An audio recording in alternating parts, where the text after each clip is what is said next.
नमस्कार आदाब, मेरा नाम है सरवत। आप देख रहे हैं ऑर्डिनरी। कोर्ट ने डीएनए टेस्ट करवाने की बाबत बड़ा फैसला सुनाया। 6 साल की बच्ची की जान ले ली गई और वजह अंधविश्वास।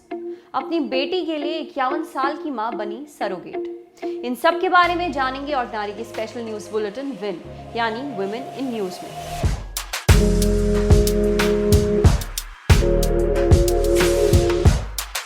इस खास प्रोग्राम में हम बात करते हैं महिलाओं की, उनकी जो किसी न किसी वजह से खबरों में बनी रही। इसी के साथ बढ़ते हैं पहली खबर की ओर। कोर्ट ने कहा डीएनए टेस्ट कराना पत्नी के लिए वफादारी का सबसे बड़ा सबूत। इलाहाबाद हाई कोर्ट ने पति पत्नी के बीच चल रहे एक मामले में महत्वपूर्ण टिप्पणी की है। कोर्ट ने कहा कि पति अगर पत्नी पर किसी और से संबंध रखने का आरोप लगाता है तो डीएनए टेस्ट करवाकर पत्नी अपनी सही होने का सबूत दे सकती है। पूरा मामला क्या था और अदालत ने ये बातें क्यों कही, वो जान लीजिए। नीलिमा नाम की महिला के पति का कहना था कि साल 2014 में उनके तलाक की जो प्रक्रिया है वो शुरू हुई थी। तलाक की वजह अडल्टरी बताई गई, यानी पत्नी के किसी और के साथ संबंध के आरोप थे। इसी बीच साल 2016 में पत्नी को एक बेटा पैदा हुआ। पति का कहना था कि हम दोनों साथ में रह नहीं रहे हैं, ऐसे में बच्चा मेरा नहीं है।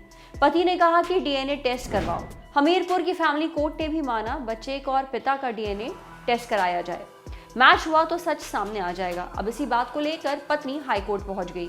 अर्जी में कहा गया बीच में वो अपने पति से मिली थी। प्रेग्नेंट होने के दौरान पति ने मारपीट की तो वो अपने पिता के यहाँ चली गई। महिला ने दलील दी कि एविडेंस एक्ट के सेक्शन 112 के तहत भी यही कहा जाता है कि शादी के दौरान पैदा हुआ बच्चा उसी पुरुष का माना जाएगा जब तक कोई पक्ष ये साबित ना कर दे कि बच्चे के कंसीव होने के वक्त पति पत्नी एक दूसरे के साथ नहीं थे। इलाहाबाद हाई कोर्ट ने सुप्रीम कोर्ट के पहले के फैसलों को आधार बनाया और कहा कि जब विज्ञान के आधार पर यह साबित करने की सुविधा है कि फला बच्चा किसी व्यक्ति का है या नहीं तो उसे जरूर अपनाया जाना चाहिए। जस्टिस विवेक अग्रवाल की बेंच ने कहा कि डीएनए टेस्टिंग पत्नी के लिए भी सबसे ऑथेंटिक, नैतिक और सही माध्यम माना जाना चाहिए। अगर वो साबित करना चाहती है कि अपने पति के प्रति वफादार रही है और पति के द्वारा लगाए गए आरोप गलत हैं तो उसे डीएनए टेस्ट कराकर सबूत देना चाहिए। इसी के साथ हाई कोर्ट में पत्नी की याचिका खारिज कर दी गई। काले जादू के चक्कर में 6 साल की बच्ची का कलेजा निकाल लिया गया। उत्तर प्रदेश का कानपुर, यहाँ के गांव में 6 साल की बच्ची की लाश मिली। दिवाली की रात उसकी हत्या कर दी गई। आज तक से जुड़े पत्रकार रंजय सिंह की रिपोर्ट के मुताबिक दिवाली की रात बच्ची घर के बाहर खेल रही थी, अचानक गायब हो गई। लाख ढूंढने पर भी नहीं मिली। अगले दिन सुबह बच्ची का शव कुछ गांव वालों ने देखा। उसके शरीर पर धारदार हथियार से काटे जाने के निशान थे। हाथ पैरों में रंग लगा हुआ था। शरीर पर कटे हुए निशान भी दिख रहे थे।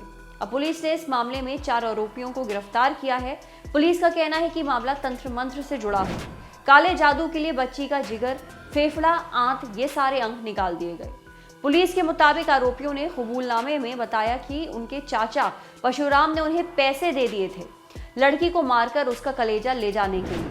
आरोपियों ने बच्ची को चिप्स के पैकेट का लालच दिया और पकड़कर ले गए। आरोपियों ने बच्ची के साथ यौन हिंसा की बात भी स्वीकार की। आज तक से जुड़े पत्रकार रंजय सिंह ने एसपी ब्रजेश कुमार श्रीवास्तव से बात की। उनके मुताबिक परशुराम नाम के मुख्य आरोपी ने पुलिस को बताया कि साल 1999 में उनकी शादी होने के बाद भी उसके कोई भी बच्चा नहीं हुआ था। उसने तंत्र मंत्र करने के लिए बच्ची का लिवर मंगवाया। उसे लगा था कि उसे खाने से उसकी पत्नी को बच्चा हो जाएगा और ऐसा उसने किताब में पढ़ा था। पुलिस ने परशुराम और उसकी पत्नी को भी गिरफ्तार कर लिया है, हत्या और सबूत मिटाने के आरोप में। पॉक्सो से जुड़े सेक्शन भी जोड़े गए हैं। उत्तर प्रदेश के मुख्यमंत्री योगी आदित्यनाथ ने 5 लाख रुपए मुआवजे की भी घोषणा की है। मामले की सुनवाई फास्ट ट्रैक कोर्ट में होगी। बेटी नहीं हो पा रही थी प्रेग्नेंट तो मां बनी अपनी नाती के लिए सरोगेट। अमेरिका का शिकागो, यहाँ पर 29 साल की ब्रिएना लॉकवुड कई सालों से मां बनने की कोशिश कर रही थी। 2 बार प्रेग्नेंट भी हुई थी लेकिन मिसकैरेज हो गया।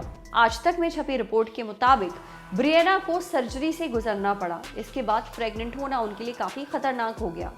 ब्रिएना ने आईवीएफ टेक्निक का भी सहारा लेने की कोशिश की लेकिन कुछ भी नहीं हो पाया। इसके बाद आखिरकार उनकी 51 साल की मां जूली ने मदद करने का निर्णय लिया। फर्टिलाइज किया हुआ भ्रूण उनके गर्भ में डाला गया।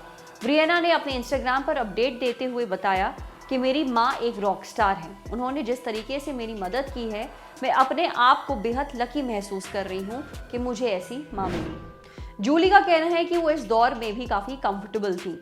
लगभग 3 दशक पहले वो प्रेग्नेंट रही हैं। उनकी प्रेगनेंसी काफी कंफर्टेबल थी, इसलिए सरोगेसी के सहारे प्रेग्नेंट होने में उन्हें दिक्कत नहीं हुई। ब्रियना ने बताया कि अब वो एक बेटे की मां बन चुकी है। प्रोफेसर छात्राओं को करता था हिप्नोटाइज, नौकरी से निकाला गया। एक मशहूर यूनिवर्सिटी के प्रोफेसर पर छात्राओं ने आरोप लगाए हैं कि वो उन्हें बार बार हिप्नोटाइज करने की कोशिश करता था। प्रोफेसर का नाम वसीम अलादीन है। वसीम साइकोलॉजी पढ़ाता था। रिपोर्ट्स के अनुसार डॉक्टर वसीम ने अपनी एक स्टूडेंट को आकर्षित करने के लिए कहा कि वो दोनों पिछले जन्म में कपल थे। वो 600 सालों से उसका इंतजार कर रहा है। इसी तरह की बातें करके इस प्रोफेसर पर कुछ और स्टूडेंट्स को भी सम्मोहित करने की कोशिश के आरोप लगे हैं। ये भी आरोप है कि प्रोफेसर ने डिप्रेशन से जूझ रही छात्रा को दवा लेने से रोका और उसे हिप्नोटाइजेशन इस्तेमाल करने की सलाह दी। भांडा तब फूटा जब उसकी इस हरकत की शिकार हुई एक student health and care professional tribunal service पहुंच गई। ट्रिब्यूनल ने मामले की सुनवाई की। अलादीन ने बचाव में दावा किया था कि वो लड़कियों को सेल्फ हिप्नोसिस यानी आत्म सम्मोहन की तकनीक जो है वो सिखा रहा था। हालांकि किसी भी लड़की को ये नहीं पता था कि उन्हें ऐसी कोई टेक्निक सिखाई जा रही है।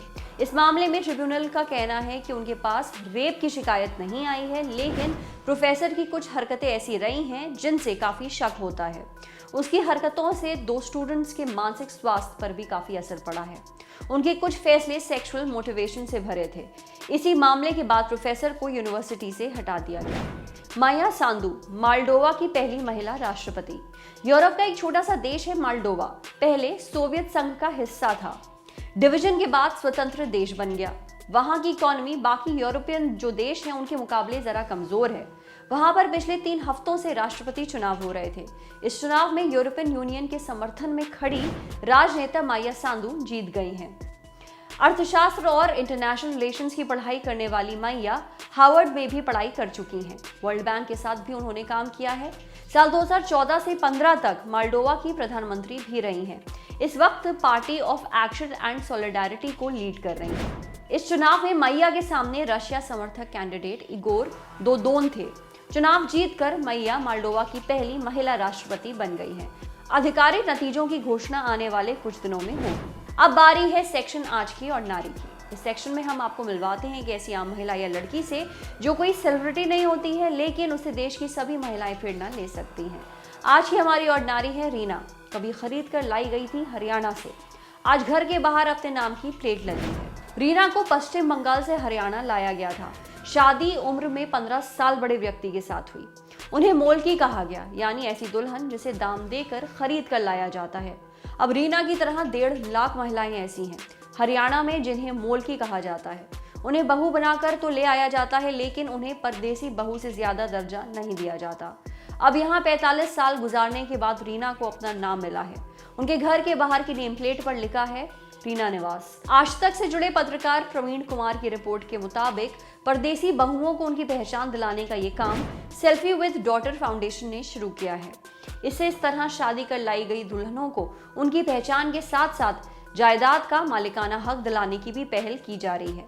रिपोर्ट के अनुसार रीना ने अपनी नेम प्लेट लगाए जाने पर कहा कि औरों के लिए ये सिर्फ एक नेम प्लेट होगी, मेरे लिए ये बराबरी की मुहर है, मेरी शान है। खरकड़ी गांव की सरपंच ने कहा कि सेल्फी विद डॉटर फाउंडेशन द्वारा हमारे गांव में परदेसी बहू हमारी शान अभियान शुरू होने से गांव का नाम रोशन हो गया है। इससे महिलाओं में आत्मसम्मान एवं आत्मशक्ति का विस्तार होगा।